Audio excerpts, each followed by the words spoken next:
Hello दोस्तों, कैसे हो? आपका स्वागत है त्रिपाण स्टडी सेंटर में। आज जो हम करने जा रहे हैं वह है तुगलक वंश। तुगलक वंश बहुत इंपॉर्टेंट है और तुगलक वंश कैसे आया, तुगलक वंश की जो स्थापना कैसे हुई, इसके बारे में हम पढ़ेंगे। लेकिन चैप्टर स्टार्ट करने से पहले एक बात जो मैं हमेशा कहता हूँ, जिस पर आपको विचार भी करना चाहिए, सोचना भी चाहिए, वो ये है कि जब भी वीडियो देखिए पूरा देखिए, क्योंकि अधूरा जानकारी सदैव खतरनाक होता है। साथ में एक इंपॉर्टेंट बात ये भी रहती है, अगर आप पहली बार वीडियो देख रहे हो तो लाइक शेयर सब्सक्राइब जरूर कर लीजिए। देखिए दोस्तों, लाइक शेयर सब्सक्राइब करना बहुत जरूरी इसलिए भी हो जाता है कि इससे जो होता है पढ़ाने वालों का मनोबल जो है बढ़ता है और वो आपके लिए अच्छा से अच्छा करने की कोशिश करता है। अगर आप लाइक शेयर सब्सक्राइब नहीं कीजिएगा तो मेरा मनोबल घटेगा और शायद मैं आगे सेमेस्टरों में आपको ना दिखूं। तो अगर आप चाहते हो कि आपको मैं इसी तरह से कराता रहूं, ठीक है, इसी तरह third fourth fifth six semester कराता रहूं, तो आप जो है सब्सक्राइब जरूर कर लीजिए और जो है दूसरे दोस्तों के साथ भी शेयर कीजिए, जिससे कि वो भी बच्चे सब्सक्राइब करें और आपका भी फायदा हो और उनका भी फायदा हो। क्योंकि सब्सक्राइब करना इसलिए भी ज़रूरी होता है कि जो चैनल है नया है और क्या होता है कि बच्चे जब भी रिसर्च करते हैं दोबारा देख लेते हैं और उनको शायद थोड़ा अधूरा नाम याद रहता है, तो त्रिपाण लिखने की कोशिश करते हैं तो तिरपस कर देता है, तो रिसर्च में आता नहीं है और बच्चे क्या होते हैं इधर उधर भटकते रहते हैं। आप सोचिएगा कि मुझे जो है त्रिपाण स्टडी सेंटर को सब्सक्राइब करने का क्या फ़ायदा है, पेपर हो जाने के बाद तो आप छुट्टियां मना लोगे। लेकिन दोस्तों ऐसा नहीं है, त्रिपाण स्टडी सेंटर जो है सिर्फ आप लोगों के लिए बीए के लिए नहीं करता है, वो जो है 8th 9th 10th 11th 12th CBSE के सभी चैप्टरों को कवर करता है। ठीक है, साथ में जो होता है जो बच्चे एनआईओएस से बोर्ड से कर रहे हैं 10+2 उनके लिए भी अग्रसर है और उनके लिए भी बहुत से जो है त्रिपाण स्टडी सेंटर में अपॉर्चुनिटी है। साथ में जो है BA Punjab university BA first year से लेके फाइनल ईयर तक करने का इसने जो है अपना वचनबद्धता सिद्ध किया है। तो आप भी अपन वचनबद्ध हो और करो, लाइक शेयर सब्सक्राइब करो, क्योंकि अगर आप करोगे तभी मेरा मनोबल बढ़ेगा और मैं आपके लिए अच्छा से अच्छा कर पाऊंगा। चलिए, ये बात तो था आपके लिए। अब जो हम जानना चाहते हैं कि भाई तुगलक वंश कौन था, आखिर तुगलक वंश की उत्पत्ति कैसे हुई, तुगलक वंश का स्थापक वास्तविक स्थापक कौन माना जाता है। तो कहते हैं कि गियाउद्दीन तुगलक वंश का स्थापक था। गियाउद्दीन तुगलक जो था कौन था, वो कौन था, उसका वास्तविक नाम जो था गाजी मलिक था। अब गाजी मलिक के बारे में अगर आपको जानना है तो है आपको जो है खलजी वंश के विस्तार से जानने की आवश्यकता होगा। और खलजी वंश के बारे में आप जानते हैं तो तुगलक वंश के बारे में आप जरूर जान जाइएगा, क्योंकि इसमें जो है गाजी मलिक जो है उसका वास्तविक नाम है। ठीक है, जो है यहाँ पर गियाउद्दीन तुगलक है, उसका वास्तविक नाम जो है गाजी मलिक था। उसका जन्म एक साधारण परिवार में हुआ था और इसका पिता एक तुर्क और माँ हिंदू थी, जो कि पंजाब के एक जाट वंश से संबंधित थी। उसने अपना जीवन जो है जलालुद्दीन खलजी के शासनकाल में एक सैनिक के रूप में किया। याद आया आपको कि ये जो व्यक्ति था वो जलालुद्दीन खलजी का खसम खास था। ठीक है, आपको पता ही होगा कि इसने जो है काफ़ी युद्ध लड़ी, ठीक है, गाजी मलिक ने हर युद्ध में उसको सफलता दिलवाया और मंगोल का जो है दमन करने का सबसे अधिक श्रेय जो जाता है, बेशक उस समय राजा जलालुद्दीन था, लेकिन जो श्रेय जाता है वो जो है गाजी मलिक को जाता है, यानी गियाउद्दीन तुगलक को जाता है। उस समय वो इतना शक्तिशाली था कि मंगोल के न जाने कितने बार उसने आक्रमण किया और उसके आक्रमण को उसने बहुत ही सरलतापूर्वक दमन भी कर दिया। और उसने क्या किया, जो है दिल्ली को जो है मंगोल के आक्रमणों से सदैव के लिए छुटकारा दिला दिया। तो कह सकते हो कि उसने अपने परिवार में जलालुद्दीन खलजी के शासनकाल में सैनिक के रूप में शुरू किया। उसने अलाउद्दीन खलजी के शासनकाल में रणभोर पर आक्रमण के दौरान अपने सैन्य गुणों का परिचय दिया। इसे भयभीत होकर अलाउद्दीन खलजी ने उसे दीपावलपुर का सूबेदार नियुक्त कर दिया। इस पद पर रहते उसने अपने अनेक बार मंगोल के आक्रमण का सामना भी किया तथा उन्हें परास्त किया और उसकी इस वीरता से सुल्तान अत्यंत प्रभावित हुआ। अंततः गाजी मलिक की गणना सल्तनत के प्रमुख अमीरों में होने लग गई। जब खुसरो शाह ने अलाउद्दीन खलजी के उत्तराधिकारी मुबारक शाह की हत्या का सत्ता हथिया ली तो वो उसे सहन न कर सका। उसने शीघ्र एक विशाल सेना के साथ दिल्ली पर आक्रमण कर दिया और इस आक्रमण में खुसरो शाह मारा गया और जो है 8 दिसंबर जो है 1320 में गाजी मलिक यानी गियाउद्दीन तुगलक की उपाधि धारण कर सिंहासन में बैठ गया। उसने जो है 1235 ईस्वी तक शासन किया, यानी सिर्फ उसने 5 साल की अवधि तक उसने शासन किया। कहते हैं कि जब जो दिल्ली का शासन जो था अलाउद्दीन खलजी के हाथ में था, ठीक है, तो उसके मृत्यु के पश्चात जो था 1316 ईस्वी में उसकी मृत्यु हो गई। तो खुसरो शाह जो था मुबारक सिंह की हत्या कर दी। मुबारक सिंह जो था जो है अलाउद्दीन खलजी का एक मात्र उत्तराधिकारी था। तो मुबारक सिंह जो था गद्दी पे बैठा हुआ था, उसी समय क्या किया, खुसरो शाह ने उसको जो है षड्यंत्र से उसकी मृत्यु कर दी। ये बात जो है गियाउद्दीन तुगलक को पसंद नहीं आई, यानी उस समय वो गाजी मलिक के नाम से जाना जाता था। तो ये बात पसंद नहीं आई, उसने खुसरो शाह को मार दिया और मार के जो है और 8 सितंबर जो है 1320 ईस्वी में वो दिल्ली का शासन पे बैठा और 1325 ईस्वी तक शासन किया। उसके 5 साल के शासनकाल बहुत ही दृढ़तापूर्वक रही और काफ़ी उसने जो है आगे भी उसको तरक्की किया। उसमें सबसे पहले तो उसका यही आता है गृह नीति। गियाउद्दीन तुगलक के सिंहासनारोहण के समय देश में चारों ओर निराशा तथा अराजकता फैली हुई थी, क्योंकि 4 साल में जो था वहाँ पर जो था अलाउद्दीन खिलजी के जो मुबारक शाह जो राजा बना उसकी शासनकाल उतनी दृढ़ नहीं थी, ठीक है, क्योंकि वो अलाउद्दीन खिलजी का उत्तराधिकारी था, इसलिए उसी को शासन मिला। लेकिन उसकी नीति जो थी बेकार थी, जिसकी वजह से खुसरो शाह ने उसकी हत्या कर दिया। तो उस समय कह सकते हो कि चारों तरफ अराजकता फैली हुई थी। राज्य के दूर स्थित प्रदेशों में सुल्तान की शक्ति का भय जाता रहता था। शासन प्रबंधन छिन-भिन हो चुका था, राजकोष खाली हो चुकी थी।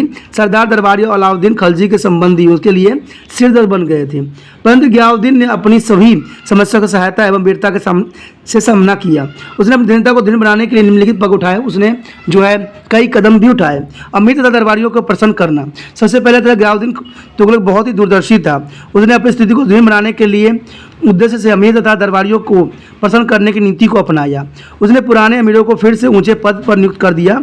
उसने उन सभी अमीरों को जागीर पर वापस कर दी, जागीर जिसको अलाउद्दीन खिलजी ने छीन ली थी। उसने अमीरों को विभिन्न उपाधियों से विभूषित भी किया।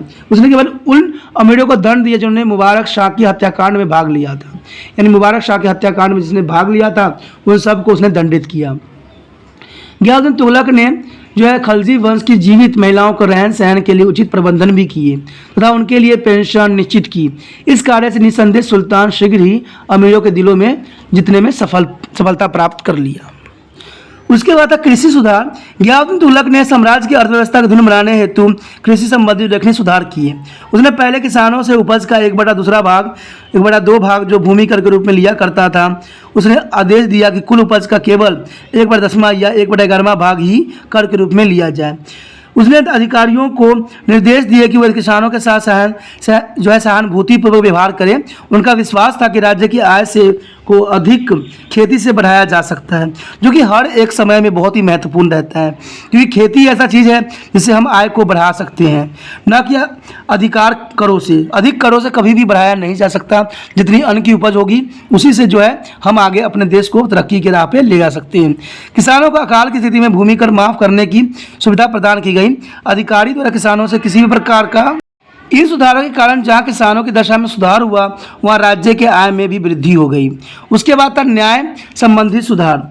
गियाउद्दीन तुगलक ने न्याय संबंधी जो है उल्लेखनीय सुधार किए। सुल्तान ने एक दंड विधान का निर्माण भी करवाया जो कुरान पर आधारित था।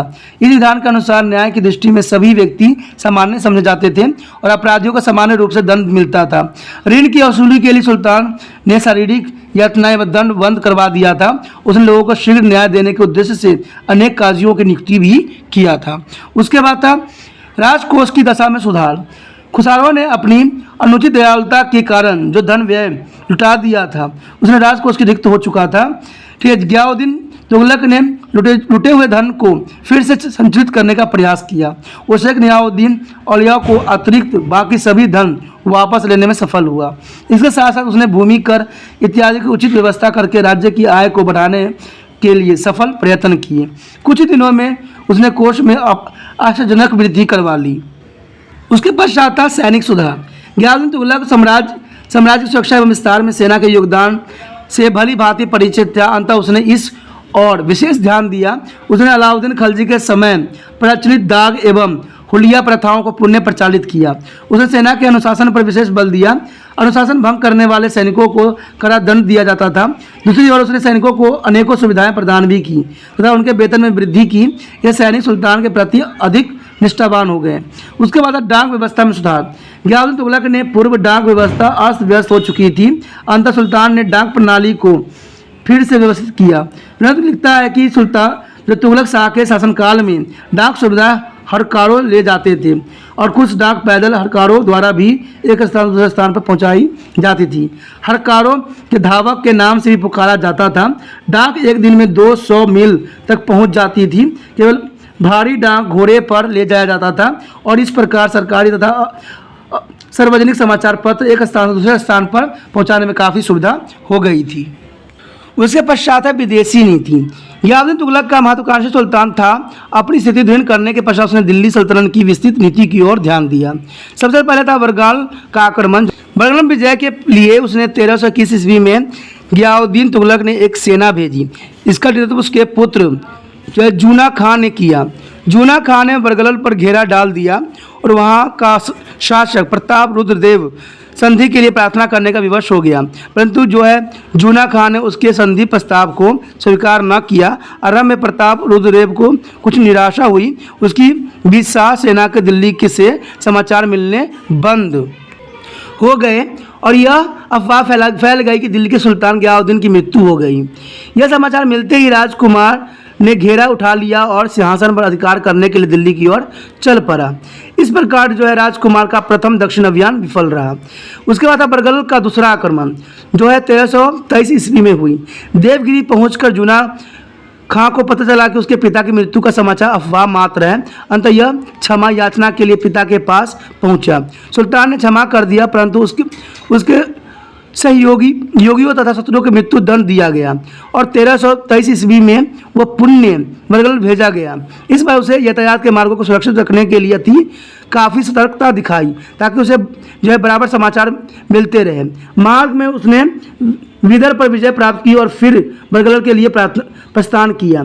इस बार घेरों का प्रबंधन दृढ़ता के साथ किया गया। शीघ्र ही राजा प्रताप रुद्रदेव अपने परिवार और सामंतों सहित पकड़ लिए गए और उसे दिल्ली भेज दिया गया। तेलंगाना पर अधिकार करके उसे अनेक भागों में बांट दिया गया। शासन प्रबंधन के लिए यहाँ तुर्की अमीर तथा पदाधिकारी नियुक्त किए गए।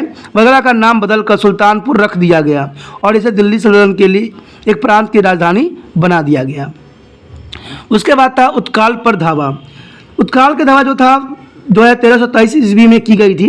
राजकुमार जूना खां ने दिल्ली लौटते समय मार्ग में उड़ीसा में स्थित तत्काल पर धावा बोल दिया। इसका कारण था कि यहाँ के शासक भानुदेव द्वितीय ने प्रताप रुद्रदेव की सहायता किया था और यहाँ से उसने 50 हाथी तथा अन्य बहुमूल्य वस्तु लूट में प्राप्त किया। तेलंगाना तथा उत्काल की लूट के अपार धनराशि लेकर राजकुमार जूना खां दिल्ली लौट आया। उसके बाद था बंगाल की विजय 1324 ईस्वी में हुआ। गियासुद्दीन तुगलक ने अब बंगाल की ओर ध्यान दिया। उस समय यहाँ गियासुद्दीन, शिहाबुद्दीन और नसरुद्दीन 3 भाई में सिंहासन के लिए युद्ध चल रहा था।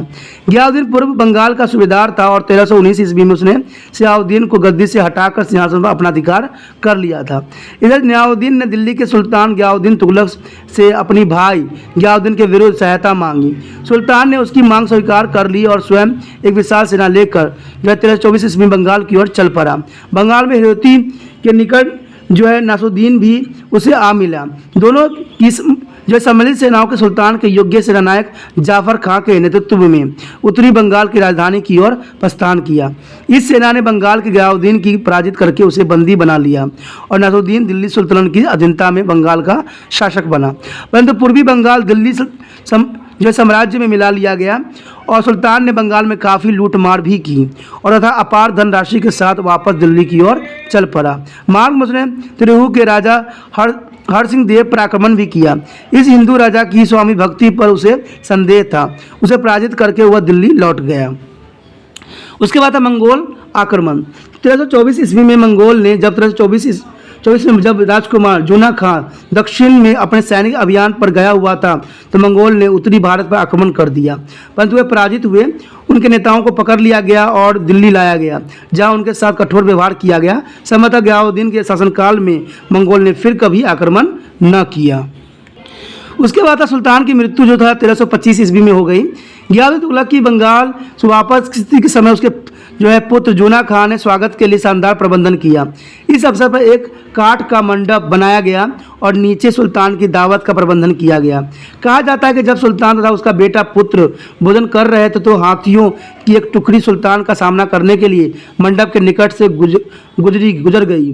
हाथियों की यह टुकड़ी मंडप के इतने निकट आ गई कि धक्का लगने से मंडप गिर पड़ा। फलस्वरूप सुल्तान और उसका बेटा छोटा पुत्र दोनों ही मंडप के नीचे दब गए और उनकी वही मृत्यु हो गई। यह घटना फरवरी जो 1325 ईस्वी की और रिवायत कथन के है कि सुल्तान की मृत्यु में जूना खां का पूरा हाथ था, यानी जूना खां ही अपने पिता को मरवाने के पक्ष में था।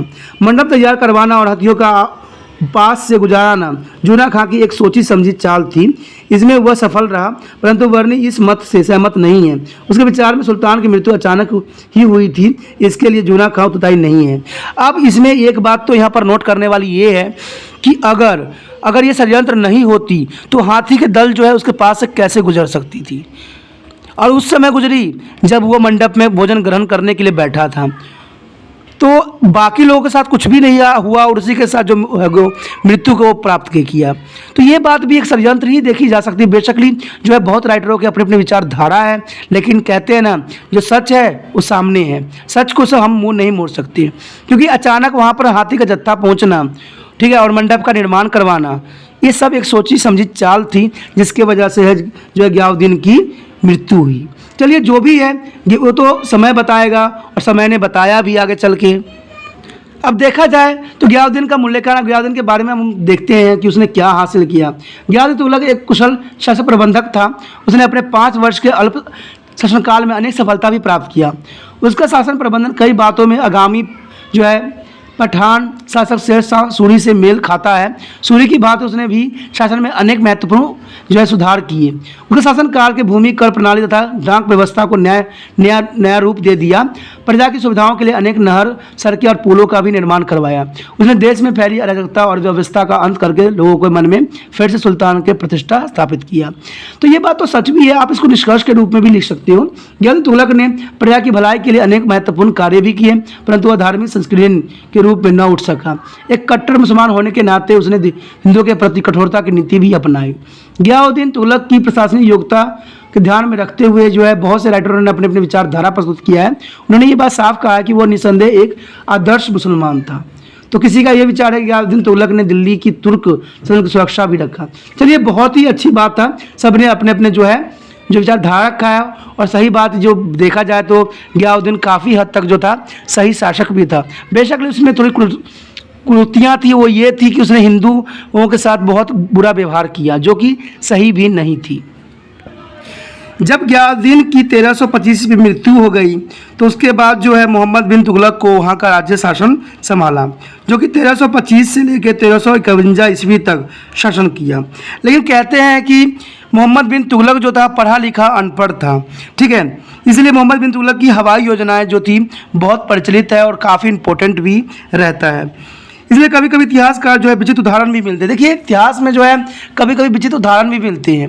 कुछ व्यक्ति जो है अच्छा करना चाहते हैं लेकिन होता उसके विपरीत होता है। लोग चाहते हैं अच्छा लेकिन होता कुछ अलग है।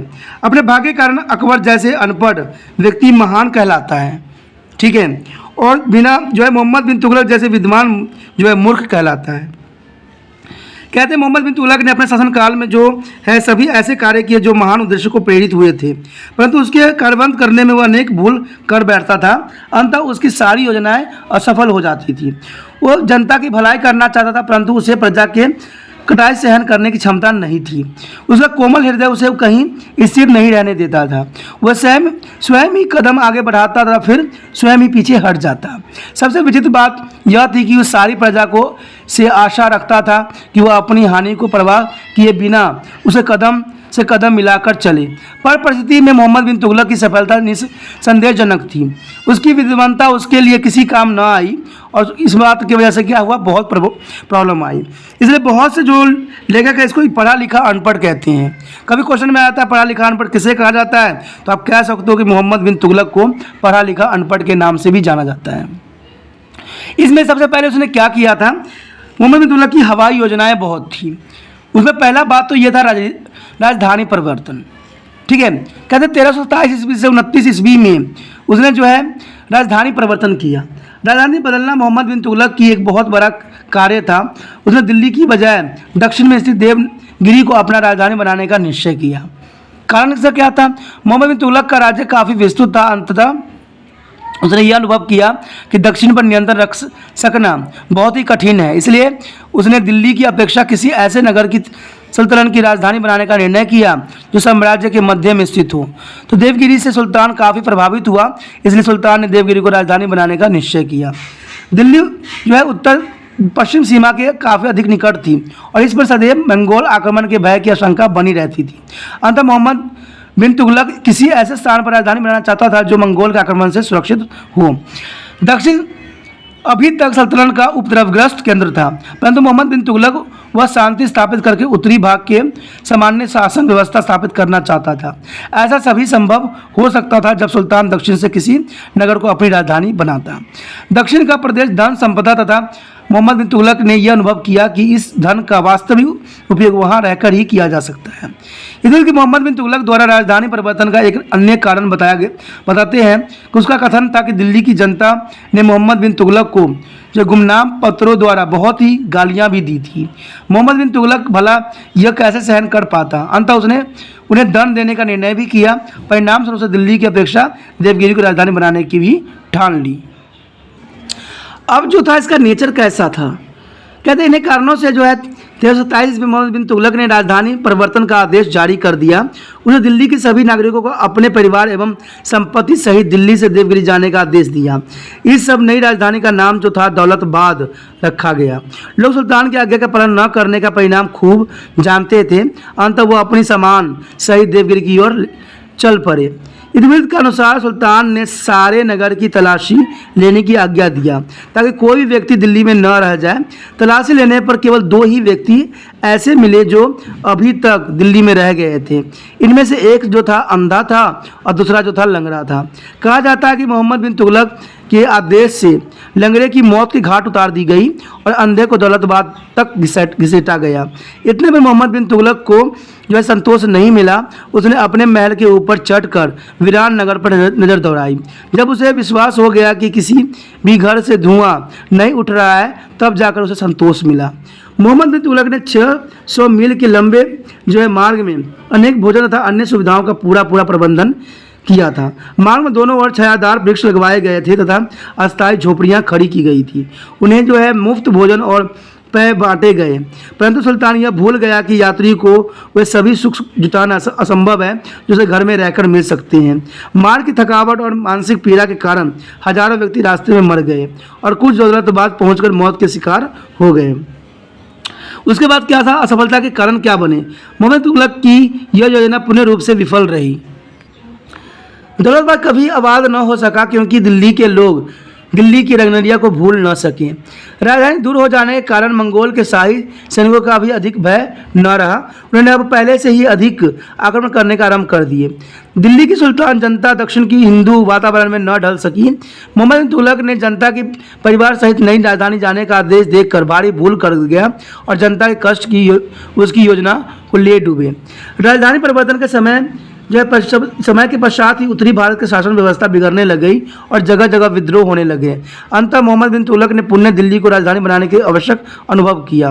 उसने लोगों को फिर से दिल्ली लौटने का आदेश दिया।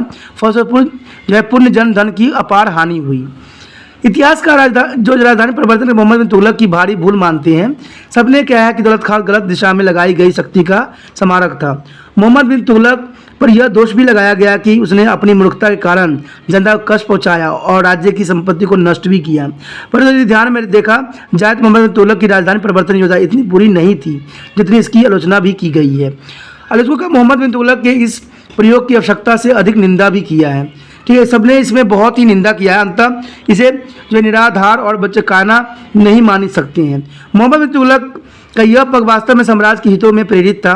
दूसरे जो है सुल्तान ने राजधानी परिवर्तन के समय लोगों को हर संभव सुविधा जुटाई थी। फिर मोहम्मद बिन तुगलक ने यह अनुभव कर लिया कि उसकी योजना के परिणाम स्वरूप विविध शुद्ध हो रहे हैं। अंततः उन्होंने दिल्ली को राजधानी बनाने का भी दोबारा से निश्चित कर लिया। किंतु दिल्ली अपने पुराने शान शौकत पुण्य स्थापित न कर सका। बार बार राजधानी परिवर्तन से लोगों को घोर कष्ट झेलने पड़े। इसे उनसे असंतोष फैल गया तथा मोहम्मद बिन तुगलक को पागल कहने के लिए बाध्य हुए। इस योजना पर जो है धन राशि बर्बाद हुई। इससे मोहम्मद बिन तुगलक की काफ़ी आर्थिक समस्या बढ़ गई। द्वाब में कर वृद्धि, कहते हैं द्वाब में जो है मोहम्मद बिन तुगलक ने काफ़ी योजनाएं बनाई। सबसे कारण इसका ये था कि मोहम्मद बिन तुगलक ने अपनी दानशीलता के कारण कवियों और अधिकारियों तथा निधनों में जो खोकर धन बांटा, इसे राजकोष का अधिकांश भाग खाली हो गया। मोहम्मद बिन तुगलक को विजय अभियान तथा सुधार योजना के लिए काफ़ी धन की आवश्यकता थी। द्वाब का प्रदेश काफ़ी उपजाऊ था। वहाँ के हिंदू अधिक उपज के कारण काफ़ी धनी थे। दिल्ली के अनेक सुल्तानों ने द्वाब के हिंदुओं से सदा विद्रोह की आशंका रहती थी। अंततः मोहम्मद बिन तुगलक ने द्वाब पर कर लगाने का निश्चय कर लिया। अब इसका जो है कार्यस्वरूप क्या हुआ, मोहम्मद बिन तुगलक ने ऊपर दिए गए कारणों से जो है 1330 ईस्वी में इस धनी प्रदेश में राजस्व पर कर बढ़ा दिया।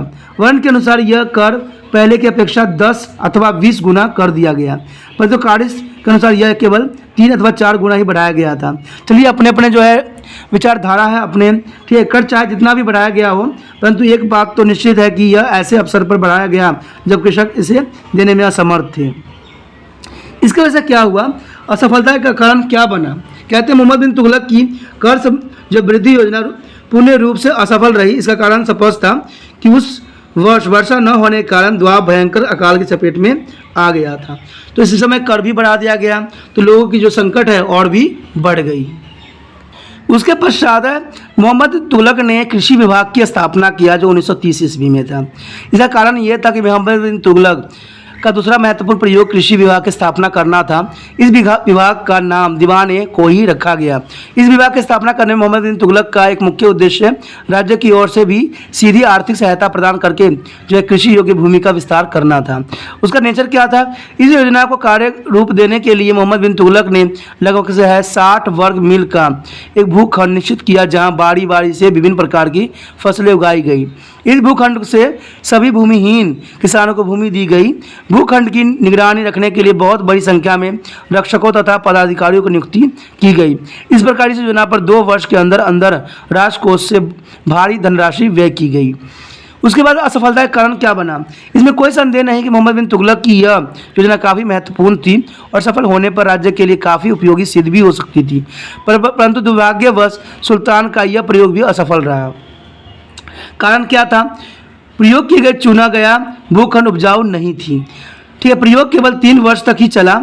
इतने कम समय में इतनी लंबी योजना में कोई ठोस परिणाम आशा करना संभव नहीं है।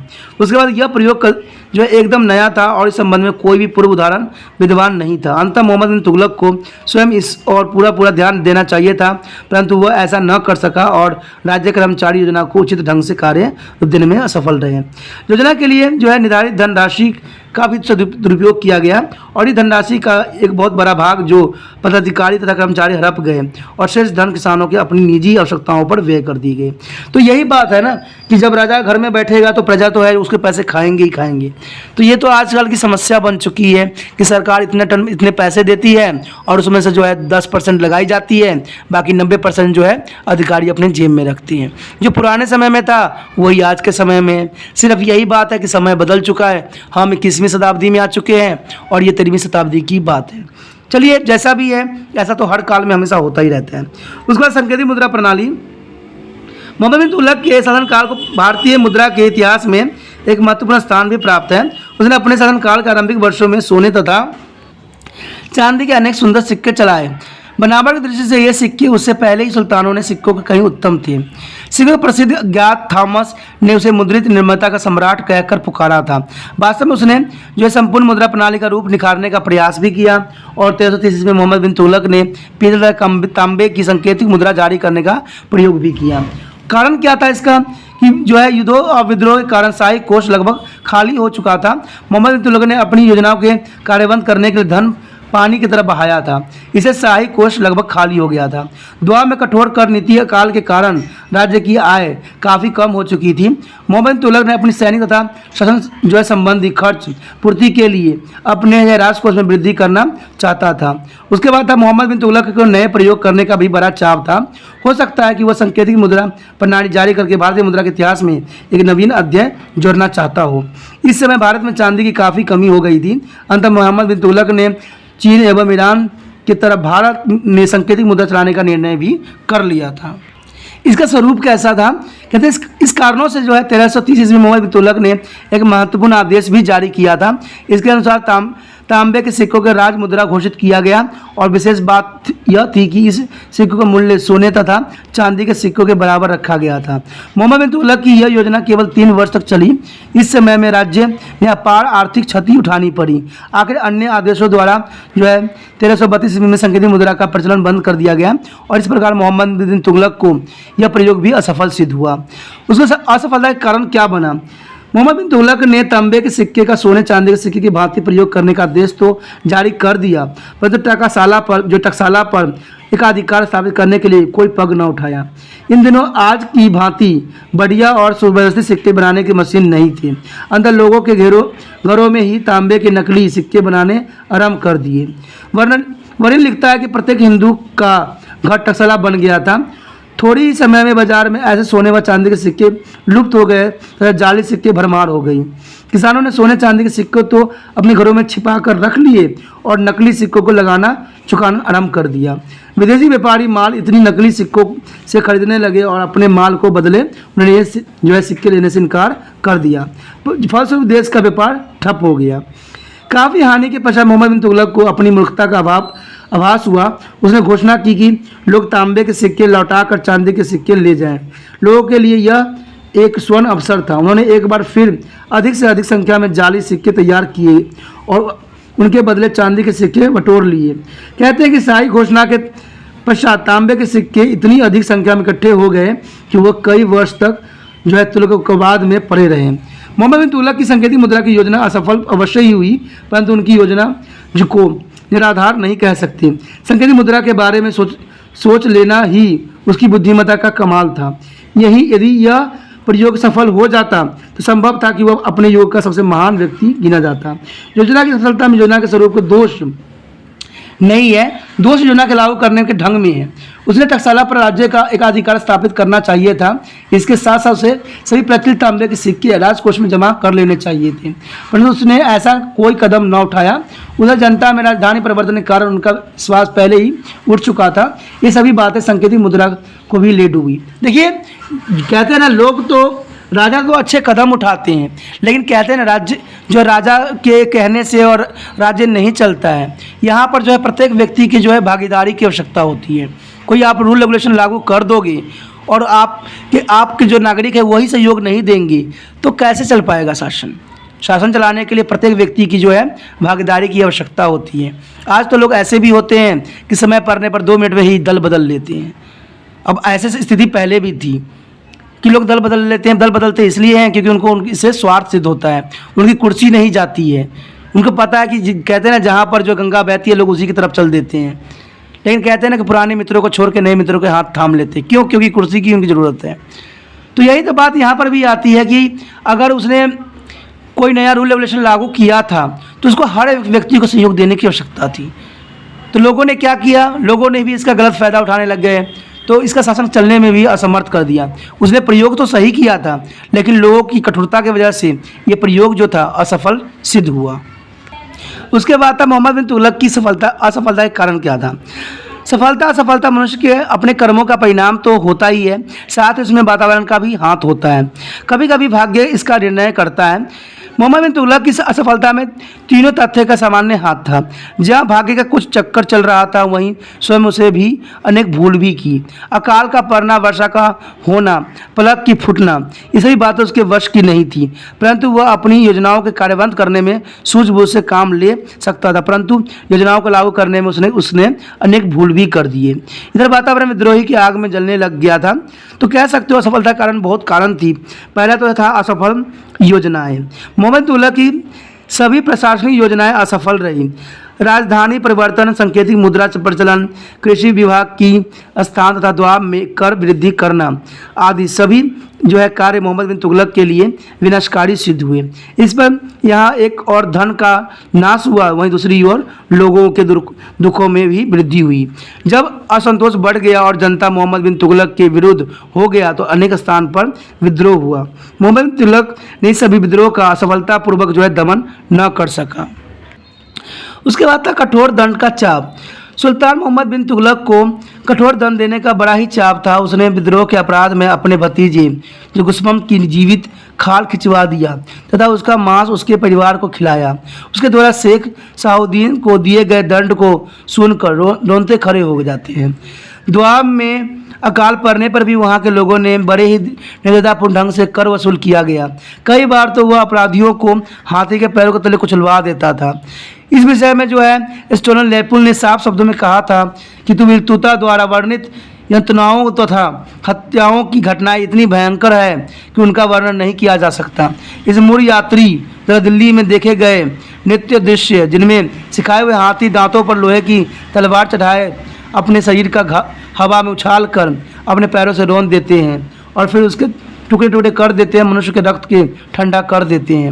मोहम्मद बिन तुगलक स्वयं भी कहा करता था कि जितना लोग मेरा विरोध करते हैं मैं उतना ही उन्हें कठोर दंड देता हूँ।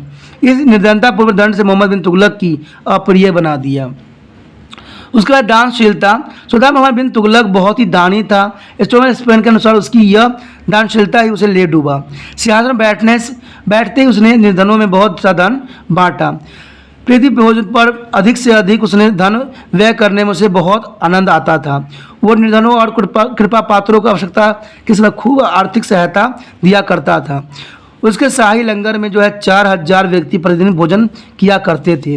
मोहम्मद बिन तुगलक के इस प्रकार अंधाधुंध व्यय करने से धन का अभाव होता चला गया और धीरे धीरे राजकोष खाली हो गया। धन के अभाव में किसी भी शासक का सफल होना कभी भी संभव नहीं हो सकता। उसके बाद था प्रतिकूल परिस्थितियाँ। अपनी असफलता के लिए मोहम्मद बिन तुगलक स्वयं तो उत्तरदायी था ही था, परंतु भाग्य ने भी उसका साथ नहीं दिया।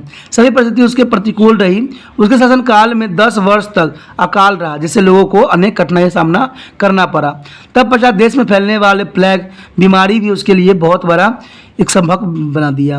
हजारों लोग मौत के शिकार हो गए और पशु भूख से मर गए। परंतु मोहम्मद बिन तुगलक समय का कुछ चक्र देखता रह गया। वो पीड़ित लोगों को कोई विशेष राहत न पहुंचा सका।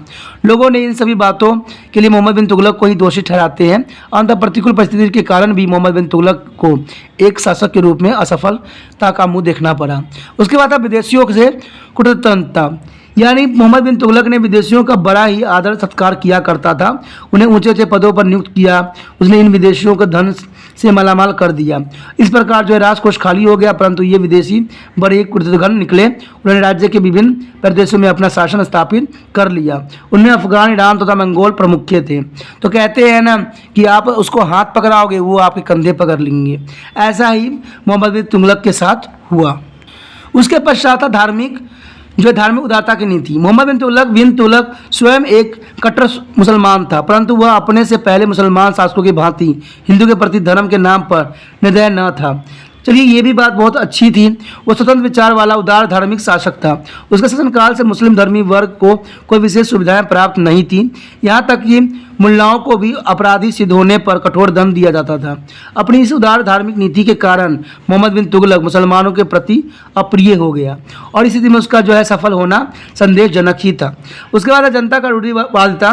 सुल्तान मोहम्मद बिन तुगलक की उच्च कोटि के विद्वान था, परंतु उसकी प्रजा रूढ़वादी थी। वो अपनी मौलिक तथा लाभदायक योजना को समझ न सकती थी। मोहम्मद बिन तुगलक ने भी कभी कभी लोगों को यह बात समझाने का प्रयत्न नहीं किया। ठीक है, परिणाम स्वरूप राजा तथा प्रजा में कभी भी विश्वास उत्पन्न न हो सका। जो है सुल्तान अपनी योजनाओं से जनता को सहयोग की आशा करता था, परंतु जनता उसकी योजनाओं को गलत समझने के कारण उसे सहायता न देती थी और इस कारण सुल्तान को अपने प्रत्येक कार्य में असफलता ही हाथ लगती थी। उसके पश्चात योग्य परामर्शदाता का अभाव। देखिए दोस्तों, किसी भी शासनकाल में जो किसी के सलाह चिंतक होते हैं, सलाह देने वाले होते हैं, उनका भी होना बहुत ही इम्पोर्टेंट होता है। क्योंकि अगर सलाहकर्ता सही नहीं होते हैं तो कोई भी राजा जो है आगे बढ़ने में सफल रहता है। कहते हैं कि राजा को के साथ तू मैं करने वाले कभी आगे नहीं बढ़ते, या राजा के जो है बोली के साथ बोलने वाले कभी भी राज्य सफल नहीं होता है। तो यही बात यहाँ पर भी हुआ। योग्य परामर्शदाता किसी शासक की सफलता का महत्वपूर्ण जो है योगदान दे सकते हैं। अलाउद्दीन खिलजी की सफलता का सबसे बड़ा रहस्य यही था कि उसे योग्य परामर्शदाता का साथ मिला। उन्हें प्रत्येक संकट में अलाउद्दीन खिलजी का उचित पथ प्रदर्शन भी किया और स्थिति पर काबू पाने में उसकी सहायता भी की। दिल्ली के जो केतवाला काजी उल उफ मलिक के खालजी सुल्तान के लिए सराहनीय कार्य किए थे।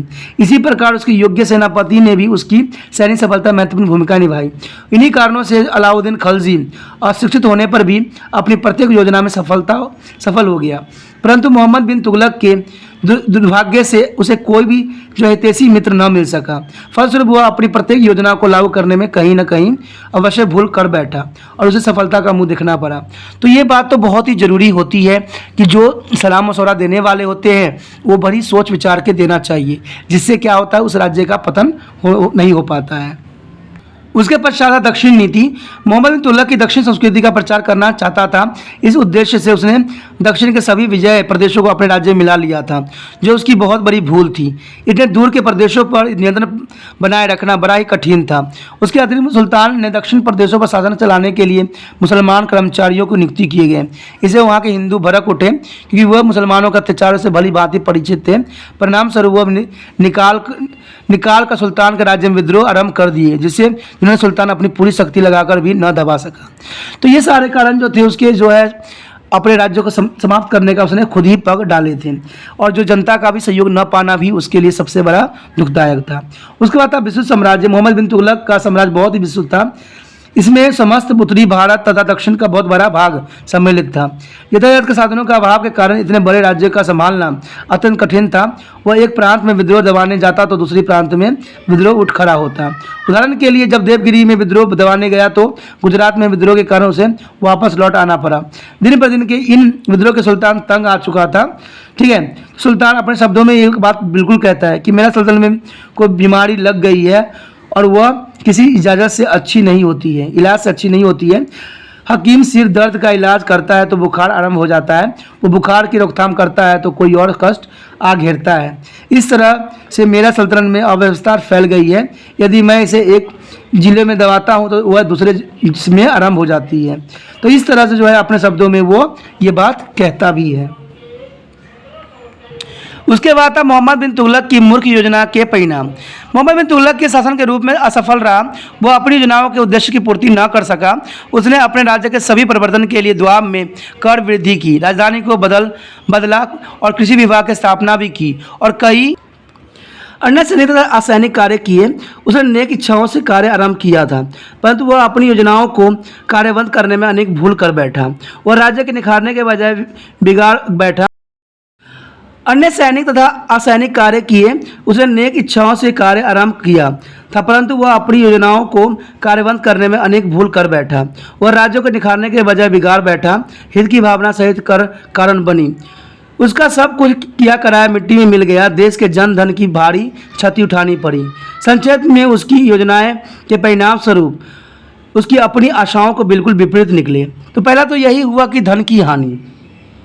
मोहम्मद बिन तुगलक के जो मूर्खतापूर्ण कार्य के कारण उस सरकारी कोष खाली हो गई और राजधानी परिवर्तन करने और कृषि योग्य भूमि का विस्तार करने, लोगों को जो है तांबे के सिक्के के बदले चांदी के सिक्के देने तथा जो है विशाल सेना की व्यवस्था करने का अपार धनराशि व्यय हुए। दुर्भाग्यवश मोहम्मद बिन तुगलक के सभी नवीन प्रयोग असफल रहे और उनका सारा धन जो है व्यय हो गया। इस प्रकार जो धन जन कल्याण कार्यों में लगाना चाहिए था वो मोहम्मद बिन तुगलक ने अपने मूर्खता की योजना में व्यय कर दिए। उसके बाद था कृषि का पिछड़ापन। राज्य कोष की पूर्ति के लिए मोहम्मद बिन तुगलक ने दोआब के किसानों पर कर बढ़ा दिया और यह कर उस समय बढ़ाया गया जबकि वहाँ के किसानों ने से देने में असमर्थ थे।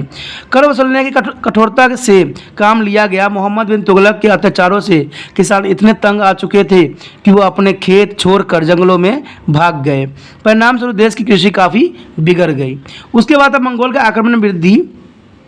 मंगोल के आक्रमण से अपने राज्य की सुरक्षा रखने के लिए मोहम्मद बिन तुगलक ने उन्हें बहुत सा धन दिया, परंतु इससे मंगोल की धन की प्रति लालसा और भी बढ़ गया। पर फलस्वरूप उन्होंने मोहम्मद बिन तुगलक से अधिक धन बटोरने के उद्देश्य से भारत पर और भी अधिक आक्रमण करने आरंभ कर दिए। यदि मोहम्मद बिन तुगलक ने मंगोल को धन देने की बजाय उनका डट कर सामना किया होता तो संभवतः उनका साहस इतना कभी न बढ़ता। अंदर स्पष्ट कि मंगोल का आक्रमण ने वृद्धि मोहम्मद बिन तुगलक की गलत नीतियों के परिणाम ही था। उसके पश्चात था आंतरिक विद्रोह। मोहम्मद बिन तुगलक की गलत जो है गृह नीति मुक्ता प्रयोगों के कारण जनता को अनेकों कष्ट सहन करने पड़े।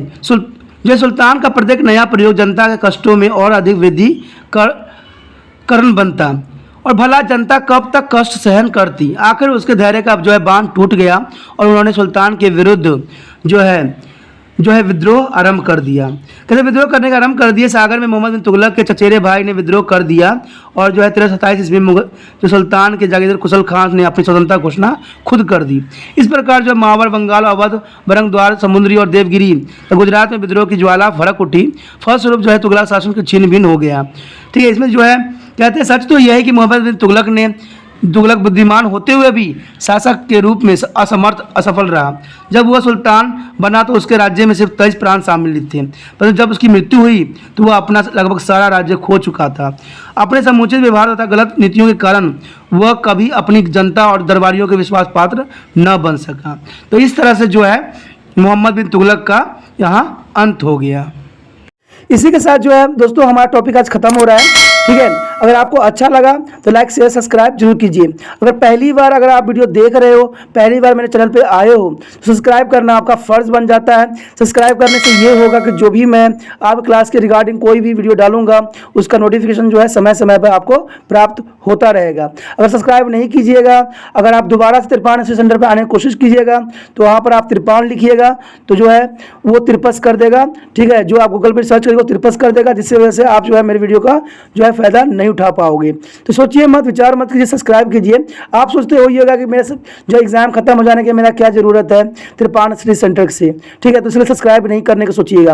लेकिन दोस्तों ऐसा नहीं है, तिरपान स्टडी सेंटर जो है बहुत हेल्पफुल है। क्योंकि ये जो है आपके 8th class, 9th, 10th, 11th, 12th जो आर्ट्स के सब्जेक्ट को कवर करता ही है, प्लस जो है ये NIC बोर्ड के जो है 10th प्लस 2 को भी कवर करता है। साथ में BA जो है फर्स्ट ईयर से लेकर 6 सेमेस्टर तक बच्चों के लिए ये अग्रसर रहेगा आर्ट्स सब्जेक्ट में। तो सोचिए नहीं, विचार नहीं कीजिए, काफ़ी जो है तिरपान स्टडी सेंटर का फ़ायदा ही फ़ायदा है। ठीक है, अगर आप मुझे प्रोत्साहित करोगे तो आपके लिए मैं तरह तरह के वीडियो बनाऊँगा जो आपको फ़ायदा पहुँचाएगा। एग्ज़ाम के तौर पर मैं आपको जो है पेपर भी आपको सोल्यूशन करके दिखाऊंगा जो आपके लिए फ़ायदेमंद रहेगा। अगर नहीं सब्सक्राइब कीजिएगा, मेरा मनोबल घटेगा तो हो सकता है कि आपको फिर दोबारा मैं ना वीडियो बनाऊं और आपको फ़ायदा ना पहुंचाऊं। तो अभी भी नहीं सोचिए, मेरा जितना आप फैलाइएगा, जितने दूसरे बच्चों के साथ शेयर कीजिएगा उतना जो है मैं आपके लिए कार्य करने में अग्रसर रहूँगा। ठीक है दोस्तों, इसे सोचिए मत, विचार मत कीजिए, अभी सब्सक्राइब कीजिए और अपने व्हाट्सएप स्टेटस पर लगाइए और दूसरे बच्चों के साथ भी शेयर कीजिए। ठीक है दोस्तों, अपना ध्यान रखना, बाय।